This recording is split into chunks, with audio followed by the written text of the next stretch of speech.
Buenos días, hermanos. Estamos en esta mañana muy contentos, mi esposa y yo, de estar con vosotros. Para nosotros siempre es una gran bendición y participar de esta reunión como familia, ¿verdad?, del Señor que somos, pues doble bendición. En esta mañana hay un pasaje que me gusta mucho. Es una pregunta que se hizo el rey David en el Salmo 11:3. Él se preguntó y dijo: si fueren destruidos los fundamentos, ¿qué ha de hacer el justo? Es una pregunta que se hizo el rey David hace como 3000 años, pero es una pregunta que tiene mucha vigencia hoy en día, sobre todo cuando uno mira a su alrededor y vemos un mundo, una sociedad completamente en descomposición. Y uno se pregunta sinceramente qué tenemos que hacer en este tiempo. Y el enfoque del mensaje no es tanto de activismo social o político, de mirar un poco hacia afuera, sino más bien hacia adentro. Porque cuando David escribió este salmo y se hizo esta pregunta, estaba viviendo uno de los peores momentos de su vida, y él vivió momentos muy difíciles. Bien porque estaba siendo perseguido por un rey que le odiaba injustamente y como un animal, como un malhechor, como un delincuente, tuvo que huir a las montañas y esconderse en las cuevas.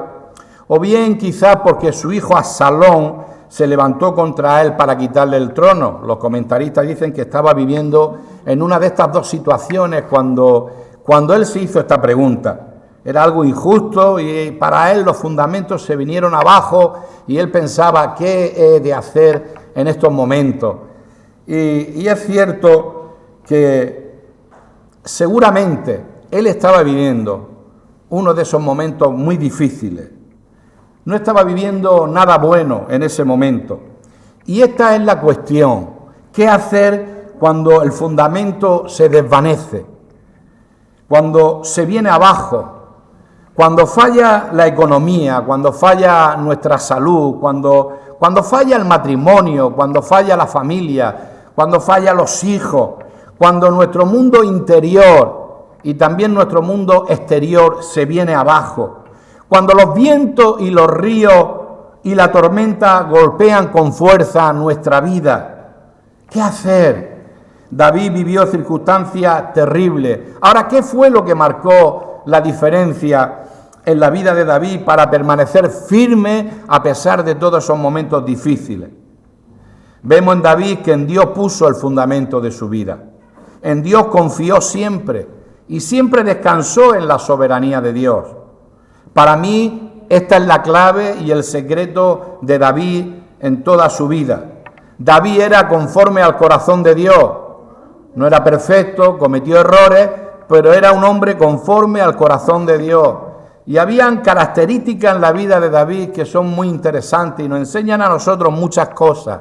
Una de las características que a mí me encanta del rey David era la confianza. Esta era una de las características en la vida del rey David, la confianza. Él hizo una declaración poderosa en el Salmo 138, versículo 8. Él dijo: Dios cumplirá su propósito en mí. Esto es tremendo, porque esto solo lo puede afirmar alguien que tiene mucha confianza, alguien que tiene un fundamento sólido. Y esa es la pregunta para nosotros en esta mañana. ¿Cuál es nuestro fundamento? ¿Cuál es tu fundamento? ¿Sobre qué o sobre quién hemos fundamentado nuestra vida? Hemos fundamentado nuestra familia, nuestro matrimonio, nuestra casa, la congregación. ¿Sobre quién lo hemos hecho? Hemos visto un tiempo atrás cómo un microscópico virus puso el mundo patas arriba, moviendo y conmoviendo todo lo movible. El mundo se paralizó y millones de personas se encerraron en sus casas. Se puso de manifiesto la fragilidad humana y el temor se apoderó de muchos, también de muchos de nosotros, también de muchos creyentes. Y es en momentos como estos que necesitamos confiar en Dios. Y ahí es donde se manifiesta el fundamento de nuestra vida. Podría contar momentos que viví en primera persona en la pandemia, Trabajo en un hospital los últimos 36 años y mientras todo el mundo estaba en sus casas, a mí me tocaba ir cada día al trabajo y ver lo que veía y sentir lo que sentía. Y recuerdo que le escribía a los pastores: hermanos, orad por mí porque tengo que ir cada día a trabajar. Y los hermanos me escribían: estamos orando, cuídate mucho. Y bueno, casi que me daban el pésame, ¿verdad? Porque parecía que uno se iba a morir en aquel tiempo. El miedo como venía, el enemigo también trataba de meter sus mentiras y pensábamos que no íbamos a salir de esa. Pero la palabra que yo recibí en ese momento, en ese tiempo, y fue un tiempo difícil, y quizás tenga alguna persona, porque fallecieron muchos en aquel tiempo, muchos creyentes también. En mi familia hubo fallecidos, seguramente conoces a alguien o a alguien de tu familia. Fue un tiempo muy difícil, pero la palabra que yo recibí en mi corazón y que yo compartí con los hermanos era: el coronavirus pasará, la pandemia pasará. Y me decían: ¿pero cómo lo sabes? Porque lo dice la palabra del Señor: cielo y tierra pasará, pero su palabra no pasará. Y aquello pasó. Jesús dijo: el que oye mis palabras y la hace, le compararé a ese hombre prudente o esa mujer que edifica su casa sobre la roca. Y esa es la clave. ¿Sobre quién estamos fundamentando nuestra vida? ¿Sobre qué, hermano? David fundamentó su vida en Dios. Y en el Salmo 11:4, el versículo que viene a continuación, es como que él da la respuesta a esa pregunta del versículo 3 de: si fuesen destruidos los fundamentos, ¿qué ha de hacer el justo? Y a continuación él dice: Jehová está en su santo templo, Jehová tiene en el cielo su trono. Es como está diciendo: el justo tiene que ir donde está el Señor hay que buscarle y Él está en su templo, Él está en su trono y Él es soberano y tiene el control de todo. Y esto nos habla de búsqueda de Dios, esto nos habla de el Señor está en su templo, nos habla de presencia de Dios. En los cielos tiene su trono, nos habla de soberanía de Dios, de la necesidad de descansar en su soberanía. Son dos aspectos muy relevantes que están en la vida de David. Primero, su relación con Dios, y segundo, su confianza en la soberanía. El reinado de Saúl estuvo marcado por las circunstancias, porque el pueblo lo pidió. Pero el reinado de David está marcado porque él lo primero que hizo como rey es traer el arca de Jehová, símbolo de la presencia de Dios. David amó la presencia de Dios. Él tenía pasión por la presencia de Dios. Él escribió: mejor es estar un día en sus atrios que 1000 fuera de ellos. Escogería estar, aunque sea de portero en la casa de mi Dios, que habitar en las moradas de maldad. Ese era David. Él amaba estar en la presencia de Dios. En las temporadas de dificultad vemos a David que siempre confió en Dios. Lo vemos en los salmos diciendo: Dios es mi amparo, Dios es mi pronto auxilio, Él es mi socorro, Él es mi castillo, Él es mi fortaleza. Ese era David. En el Salmo 27:3, cuando los enemigos y problemas se multiplicaban, él decía: una cosa he demandado al Señor y esta buscaré. No estaba tan preocupado por los enemigos y por los problemas, solamente estaba ocupado en una cosa quiero, una cosa determino y esa voy a buscar, y es estar en la casa de mi Dios todos los días de mi vida.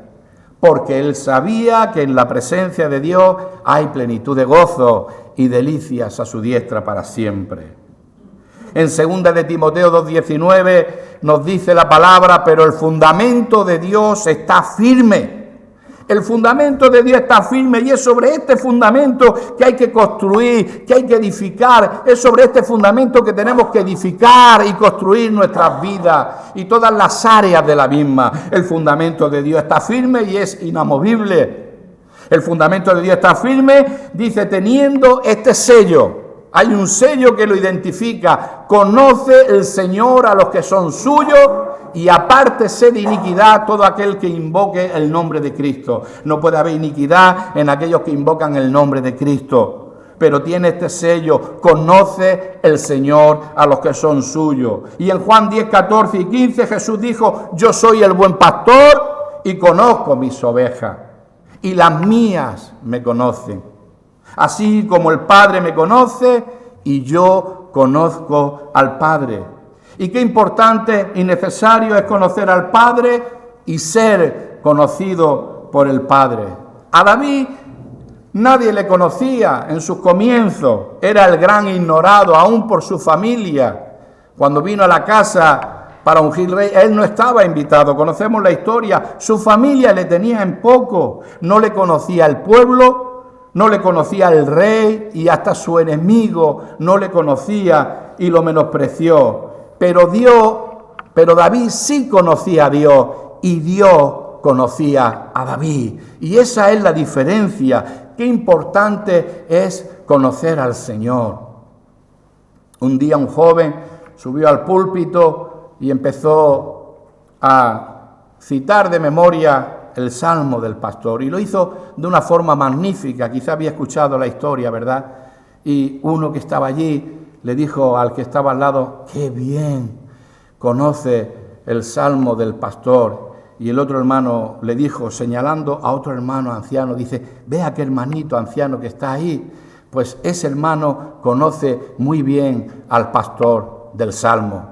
Es bueno conocer el Salmo del pastor, pero es mucho mejor conocer al pastor del Salmo. Es bueno conocer la palabra de Dios, pero es mucho mejor conocer al Dios de la palabra. Es maravilloso, hermano. Necesitamos conocer al Señor. Necesitamos conocer, y Él le conocía. Hoy muchos quieren ser conocidos en las redes sociales, en Facebook, en Instagram, ¿verdad? Y a algunos les gustaría tener 1 millón de amigos, como este de la canción, ¿verdad? Tener un millón de amigos, pero es mucho mejor ser conocido por el cielo. Es mucho mejor que el Señor te conozca, aunque la gente no te conozca, que el Señor te conozca. La mayor tragedia que nos puede pasar un día es que el Señor nos diga: no os conozco. Es el pasaje más fuerte que encontramos en Mateo 7, en la palabra. Yo creo que eso no va a pasar con nosotros, porque hay un deseo de conocer al Señor. Amén. Y esto es lo que entendió David claramente. David entendió esto y nosotros tenemos que entenderlo. Y yo lo veo, hermano, en la palabra del Señor. En esta mañana traigo mucha Biblia, ¿verdad? Voy a tratar de no ser muy largo, pero sé que los de asambleas de hermanos aman la palabra. Y a mí me encanta la palabra. Y vemos aquí a David, por ejemplo, en el Salmo 139. Voy a leer este salmo porque es precioso. Él dice: oh Jehová, tú me has examinado y conocido. Tú has conocido mi sentarme y mi levantarme. Has entendido desde lejos mis pensamientos. Has escudriñado mi andar y mi reposo. Y todos mis caminos te son conocidos. Pues aún no está la palabra en mi lengua. Y he aquí, oh Señor, tú la sabes todas. Detrás y delante me rodeaste y sobre mí pusiste tu mano. Tal conocimiento es demasiado maravilloso para mí. Alto es, no lo puedo comprender. ¿A dónde me iré de tu espíritu? ¿Y a dónde huiré de tu presencia? Si subiera a los cielos, allí estás tú. Y si en el Seol hiciere mi estrado, he aquí, allí tú estás. Si tomare las alas del alba y habitar en el extremo del mar, aún allí me guiará tu mano y me asirá tu diestra. Si dijere ciertamente las tinieblas me encubrirán, aún la noche resplandecerá alrededor de mí. Aún las tinieblas no encubren de ti y la noche resplandece como el día. Lo mismo te son las tinieblas que la luz, porque tú formaste mis entrañas. Tú me hiciste en el vientre de mi madre. Te alabaré, porque formidables, maravillosas son tus obras. Estoy maravillado y mi alma lo sabe muy bien. No fue encubierto de ti mi cuerpo, bien que en oculto fui formado y entretejido en lo más profundo de la tierra. Mi embrión vieron tus ojos. Oh, hermano, es tremendo esta palabra. Y en tu libro estaban escritas todas aquellas cosas que fueron luego formadas, sin faltar una de ellas. Cuán preciosos me son, oh Dios, tus pensamientos. Cuán grande es la suma de ellos. Todo esto le dio a David identidad, le dio propósito, el saber que era conocido por Dios. Esto le llenó de confianza y por eso lo entendemos cuando él vive momentos en su vida. Por ejemplo, cuando él viene a la ciudad de Siclá con sus valientes que había salido a la lucha, se encuentra con que la ciudad había sido arrasada por sus enemigos. Habían capturado a las mujeres y a los niños, y David se entristeció, se dolió con todo el pueblo. Aún el pueblo hablaba de apedrear a David, de culparle por ese hecho. Pero nos dice la Biblia que en ese momento de tanta dificultad, él se fortaleció en Jehová, su Dios. En ese momento, cuando vino a otro lugar, cuando huía de Absalón y uno empezó a tirarle piedra y uno de sus generales, de sus capitanes le dijo: ¿cómo permite que este perro esté hablando mal de mi rey? ¿Cómo permites que maldiga? Y déjame que vaya y le corte la cabeza. Y él dijo: no, dejadlo, porque si Dios se lo permite, reconociendo la soberanía de Dios, si Dios se lo permite, ¿quién soy yo para impedir que maldiga y tire piedra? Cuando uno ve la actitud de David en esos momentos tan difíciles, uno dice: ¿cómo es posible que pudiera aguantar de esta forma? Es porque tenía esa identidad, porque conocía a su Dios y sabía que era conocido por el Señor. Y el apóstol Pablo es otro de los personajes que me encanta, es otro que aprendió a confiar y a descansar en la soberanía de Dios. Pablo tenía una gran pasión por conocer a Jesús. Cuando leemos en Filipenses capítulo 3, del 3 a 10, es impresionante esta palabra. Y desde el versículo 5 dice Pablo: circuncidado al 8º día, del linaje de Israel, de la tribu de Benjamín, hebreo de hebreo, en cuanto a la ley, fariseo, en cuanto a celo, perseguidor de la iglesia, en cuanto a la justicia que es por la ley, irreprensible. Ese era Pablo. Dice: pero cuántas cosas eran para mí ganancia, la he estimado como pérdida por el amor de Cristo, y ciertamente aún estimo todas las cosas como pérdida por la excelencia del conocimiento de Cristo Jesús, mi Señor, por amor del cual lo he perdido todo y lo tengo por basura para ganar a Cristo y ser hallado en Él, no teniendo mi propia justicia que es por la ley, sino la que es por la fe de Cristo, la justicia que es de Dios por la fe. Dice: a fin de conocerle y conocer el poder de su resurrección. Lo que Pablo nos está diciendo en estos pasajes es que el deseo más intenso, el deseo más fuerte, anhelante, dominante, hambriento y sediento de su vida era conocer a Jesucristo. Pablo dijo que todo lo demás lo tenía en su vida como simple basura comparado con conocer al Señor Jesucristo.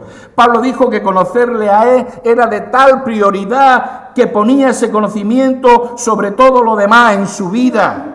Pablo, al examinar su pasado, sus logros, sus hazañas, sus posesiones, su herencia cultural, todo lo consideró como sin valor alguno, comparado con extender y experimentar y conocer de una manera íntima al Señor Jesucristo. No había nada que se comparara con eso. No hay nada que se compara con eso cuando se trata de conocer al Señor. No hay nada comparado con ese privilegio, con el valor insuperable y la ventaja suprema de conocer a nuestro Señor Jesucristo. Y nosotros tenemos ese privilegio y ese debería ser el deseo de nuestro corazón. Conocerlo de esa forma que todo lo demás sea como basura, considerado como nada, por conocerle a Él. Pablo también entendió que era conocido por Dios y él escribe en Gálatas 1:15 y 16, cuando agradó a Dios que me apartó desde el vientre de mi madre y me llamó por su gracia para revelar a su Hijo Jesucristo en mí. Todo esto hizo que Pablo tuviera también esa confianza como David y él pudiera hacer una declaración también poderosa hacia los hermanos de Filipenses en el capítulo 1, versículo 6. Él decía: estoy persuadido de esto, que el que comenzó en vosotros la buena obra la perfeccionará hasta el día de Jesucristo. Esta era la confianza que tenía Pablo. ¿Pero por qué tenía esa confianza? ¿Por qué? Porque él conocía al Señor y era conocido por el Señor, y uno ve escrituras como estas que conocemos y nos quedamos realmente impresionados. Dice: y sabemos que a los que aman a Dios todas las cosas le ayudan a bien. Esto es los que conforme a su propósito son llamados, porque a los que conoció también los predestinó para que fuesen hechos conforme a la imagen de su Hijo, para que Él sea el primogénito entre muchos hermanos. Y a los que predestinó, a estos también llamó. Y a los que llamó, a estos también justificó. Y a los que justificó, a estos también glorificó. ¿Y qué pues diremos a esto? Si Dios es por nosotros, ¿quién en contra de nosotros? El que no escatimó ni a su propio Hijo, sino que lo entregó por todos nosotros, ¿cómo no nos dará también con Él todas las cosas? Y podríamos seguir hablando de la palabra, de todo lo que escribió Pablo. Y Pablo vivió momentos, Pablo vivió temporadas muy difíciles que están en la Biblia, pero el fundamento de su vida era Dios. Y él tuvo mucha revelación de la soberanía de Dios. Él descansó y confió siempre en su soberanía. Dios es soberano, todo está controlado, sus planes y propósitos se van a cumplir en tu vida, en tu familia, en mi vida, en nuestra familia, en su iglesia. Todo lo que Dios tiene determinado se va a cumplir. Él lo tiene todo previsto, Él lo tiene todo provisto. Aunque a veces no entendamos.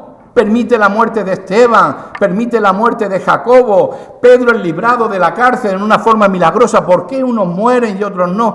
No entendemos, hay momentos que no entendemos cosas, a veces no entendemos lo que nos ocurre.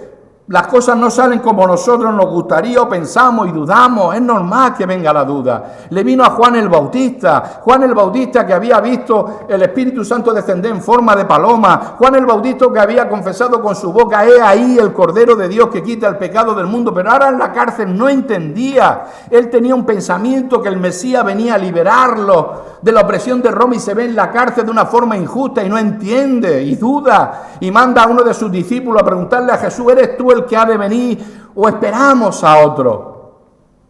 Hay momentos, hermanos, que vivimos en nuestra vida que no entendemos. Le pasó a los discípulos, no entendían algunas cosas. Cuando Jesús le dijo: tengo que morir, tengo que padecer, dice la Biblia que no entendía. Y Jesús le decía: lo que no entendéis hoy, lo entenderéis mañana. En el Señor lo que no entendemos muchas veces hoy lo vamos a entender mañana. Le pasó a José, que en el proceso no entendió nada de lo que pasaba, pero al final de su vida entendió que había un propósito de Dios con él para salvación de mucho pueblo. También los discípulos de Jesús al final entendieron que todo estaba planeado y controlado por la soberanía de Dios. En Hechos 22 y 23, cuando Pedro da ese mensaje, dice: varones israelitas, oí estas palabras. Jesús Nazareno, varón aprobado por Dios entre vosotros con las maravillas, prodigios y señales que Dios hizo entre vosotros por medio de él, como vosotros mismos sabéis, a este entregado por el determinado consejo y anticipado conocimiento de Dios, prendisteis y matasteis crucificándole. Ahora los discípulos entendieron que eso estaba en el plan de Dios. Y en Hechos 4:27, en otro momento, en otro mensaje, Pedro también dice: porque verdaderamente se unieron en esta ciudad contra tu santo Hijo Jesús, a quien ungiste Herodes y Poncio Pilato con los gentiles y el pueblo de Israel, para hacer cuanto tus manos y tu consejo habían antes determinado que sucediera. Los discípulos que no entendían un tiempo, ahora después entendieron. Las cosas ocultas pertenecen a Dios, a nosotros las reveladas a veces no entenderemos, pero nos toca descansar y confiar en la soberanía de Dios. Dice el Salmo 115, versículo 3, nuestro Dios está en los cielos, todo lo que quiso ha hecho. ¿Y qué son los cielos? Su trono. La tierra el estrado de sus pies y los cielos son mi trono, dice el Señor. Él está en el cielo, Él tiene su trono, Él es soberano. Isaías 45 dice: yo soy Jehová y ninguno más hay. No hay Dios fuera de mí. Yo te ceñiré, aunque tú no me conociste, para que se sepa de Él, nacimiento del sol y hasta donde se pone, que no hay más que yo, Jehová y ninguno más que yo. Que formo la luz y creo las tinieblas, que hago la paz y creo la adversidad. Yo Jehová soy el que hago todo esto. Ay del que pleitea con su hacedor. Yo hice la tierra y creé sobre ella al hombre. Mis manos extendieron los cielos y a todo su ejército mandé. Proverbios 20:24, de Jehová son los pasos del hombre. ¿Cómo puede entender al hombre su camino? Romanos 11, 33 al 36, oh profundidad de la riqueza, de la sabiduría y de la ciencia de Dios, cuán insondables son sus juicios e inescrutables sus caminos, porque ¿quién entendió la mente del Señor? ¿O quién fue su consejero? ¿O quién le dio a él primero para que le fuese recompensado? Porque de Él y por Él y para Él son todas las cosas, a Él sea la gloria por los siglos de los siglos. Amén. Y tenemos que aprender a pensar teológicamente, tenemos que aprender a pensar bíblicamente como creyentes, porque nuestra mente natural nunca va a entender, nunca llegaremos a entender ni a comprender esos momentos tan difíciles que pasamos, que hemos pasado y que vamos a pasar. Y cuando vienen esas situaciones difíciles, los días malos, cuando las tormentas nos golpeen fuerte, querremos muchas veces buscar respuesta con nuestra mente natural y nos vamos a equivocar, como le pasó a los amigos de Job. En medio de aquella situación que Job vivió tan terrible, que estaba viviendo sus amigos, que uno piensa con amigos como estos, ¿para qué quiere uno enemigos, verdad? Encima de lo que estaba viviendo Job, vinieron para culparle de aquella situación. Y lo último, de verdad, los últimos 5 capítulos de Job me encanta, junto con Romanos capítulo del 9 al 11, también Daniel capítulo 4, son clave y muy importantes para comprender y conocer más ampliamente la soberanía de Dios.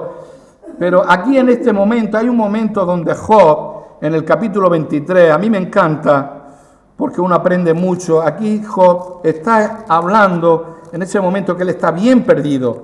Versículo del 3 al 9, el capítulo 23, dice: ¿quién me diera el saber dónde hallar a Dios? Yo iría hasta su silla, dice. Expondría mi causa delante de él y llenaría mi boca de argumentos. Yo sabría lo que él me respondiese y entendería lo que me dijera. ¿Contendería conmigo con grandeza de fuerza? No, ante él razonaría conmigo. Ante él me atendería. Allí el justo razonaría con él. Y yo escaparía para siempre de mi juez. He aquí, yo iré al oriente y no lo hallaré, y al occidente y no lo percibiré. Si muestra su poder al norte, yo no lo veré. Al sur se esconderá y no lo veré. Hay un momento aquí en la vida de Job que él está diciendo: Señor, no sé qué hacer. No sé si te has sentido así alguna vez. Yo me he sentido muchas veces así, en situaciones difíciles que he vivido en mi vida, situaciones difíciles en el matrimonio, en la familia, con los hijos, con la economía. Me he sentido en momentos como Job perdido. No he pasado, por supuesto, lo que él pasó, pero en medio de esa situación que Job estaba viviendo, Job no pudo encontrar a Dios. Él lo reconoce y dice: lo busco y no lo encuentro. Pero luego, en el versículo 10, me encanta porque dice: mas Él conoce mi camino, me probará y saldré como oro. Y esa es la cuestión. Y ahí en los capítulos 38, 39, 40 y 41 son poderosos y muestran claramente la soberanía de Dios. Así es como Dios se revela y manifiesta a Job en su sabiduría y en medio de su gran aflicción y dolor. De verdad, no voy a seguir mucho más, no sé cómo vi de tiempo, estoy ya terminando, pero ¿me aguantan 5 minutos más? Vamos a ver, dice en el capítulo 38, dice: entonces respondiendo Jehová a Job desde un torbellino y dijo: ¿quién es ese que oscurece el consejo con palabras sin sabiduría? Y le dice: ahora ciñe como varón tus lomos, yo te preguntaré y tú me contestarás. ¿Dónde estabas tú cuando yo fundaba la tierra? Házmelo saber si tiene inteligencia. ¿Quién ordenó sus medidas si lo sabe? ¿O quién extendió sobre ella cordel? ¿Sobre qué están fundadas sus bases? ¿O quién puso su piedra angular cuando alababan todas las estrellas del alba y se regocijaban todos los hijos de Dios? ¿Quién encerró con puerta el mar cuando se derramaba saliéndose de su seno? Cuando puse yo nubes por vestidura suya y por faja oscuridad, y establecí sobre él mi decreto y le puse puerta y cerrojo. Y así empieza Dios a hablarle a Job de una manera que Job se queda impresionada. en esos capítulos que podéis leer en casa tranquilamente. Y ahí ya en el capítulo 42, cuando Job ya está impresionado, él respondió a Jehová y dijo: yo conozco que todo lo puede. Se trata de eso, de conocer, hermano. Yo conozco que todo lo puede y que no hay pensamiento que se esconda de ti. ¿Quién es el que oscurece el consejo sin entendimiento? Por tanto, yo hablaba lo que no entendía, cosas demasiado maravillosas para mí que yo no entendía. Oye, te ruego y hablaré, te preguntaré y tú me enseñarás. De oídas te había oído, mas ahora mis ojos te ven. Y eso fue lo que ocurrió en la vida de Job, para que pudiera conocer de una manera más profunda al Señor. Y como nos dice la Biblia, Dios es bueno, Dios es compasivo. Hay que ver el final que todos conocemos de la vida de Job. Es maravilloso porque nuestro Dios es bueno.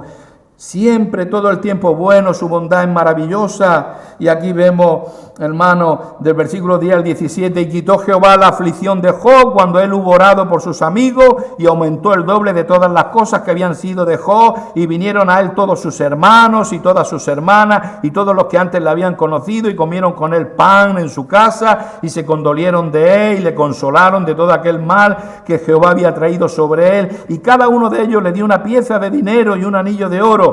Y bendijo Jehová el postrer estrado de Job más que el primero, porque tuvo 14,000 ovejas, 6,000 camellos, 1,000 yuntas de bueyes y 1,000 asnas, y tuvo 7 hijos y 3 hijas. Llamó el nombre de la primera Gemimar, de la segunda Cesia, y el de la tercera Querén. Y no había mujeres tan hermosas como las hijas de Job en toda la tierra, y les dio su padre herencia entre sus hermanos. Y después de esta gran bendición, dice, y después de esto vivió Job 140 años y vio a sus hijos y a los hijos de sus hijos hasta la 4ª generación, y murió Job lleno de días. Me encanta, hermano, porque Dios es bueno. No sé cómo te encontrarás hoy, pero mañana, esa es la confianza. La confianza es la seguridad de que algo mejor mañana ocurrirá. Y esa es la confianza que tiene que tener el creyente. Dios es soberano por encima de todo. Él está en el trono y tiene todo bajo control. Jesús le dijo a Pilato: ninguna autoridad tendría si no te fuere dada del cielo. Ninguno de los poderosos de la tierra pueden hacer nada sin el conocimiento de Dios. Muchos hablan, muchos dicen que si el botón nuclear, que si no sé qué, que si no sé cuánto, que si esto, que si el mundo. Dios está en el trono y nadie puede hacer nada sin el conocimiento de Dios. Y Daniel conocía muy bien esto, y él tenía una claridad y una revelación tremenda de la soberanía de Dios. Él estaba allí en Babilonia y no estaba de veraneo, no estaba de vacaciones, estaba por causa que había sido traído, ¿verdad?, a Babilonia. Pero él conoció a Dios. Él decía: sea el nombre de Dios bendito por los siglos de los siglos, porque la sabiduría y el poder son de Él. Él es el que cambia los tiempos y las edades, quita reyes y pone reyes, da sabiduría a los sabios y conocimiento a los entendidos. Él había estado ahí en Babilonia, él había visto reyes, no se lo habían contado, él había visto como un rey iba y otro venía. Sabía que Dios era el que ponía y quitaba reyes. Él lo vivió en medio del cautiverio. Él tenía esa confianza. Cuando Nabucodonosor le llama porque tiene un sueño, ninguno de los sabios le puede interpretar un sueño que turbó al rey más poderoso que había en el mundo conocido, porque soñó que un árbol llega hasta el cielo. Conoce, ahí sucede algo tremendo, porque hay una sentencia del cielo sobre el rey Nabucodonosor. Y el rey Nabucodonosor, aunque Daniel le avisa y le dice: mira, hay sentencia sobre ti, y le da un mensaje: yo te aconsejo, rey, que haga esto. Él no se arrepintió, y un día, cuando él está ahí en Daniel, puede leerlo en casa, en el capítulo 4, cuando él está en su palacio, le viene su aire de grandeza, y él dice: ¿no es esta la gran Babilonia que yo edifiqué? Y entonces es cortado, y como las bestias fue llevado al campo. Hasta dice la Biblia, hasta que miró al cielo y reconoció que Dios tiene gobierno aún sobre el gobierno de los hombres. Y entonces dice: fui restaurado. Y ahí en el capítulo 4 él le da la gloria a Dios, porque reconoció la soberanía de Dios. Y eso es lo que nosotros como creyentes debemos de tener: un buen fundamento, reconocer la soberanía de Dios. ¿Estás confiado? Si fueren destruidos los fundamentos, ¿qué ha de hacer el justo? Torre fuerte es el nombre del Señor. A él correrá el justo y levantado será. Que Dios bendiga.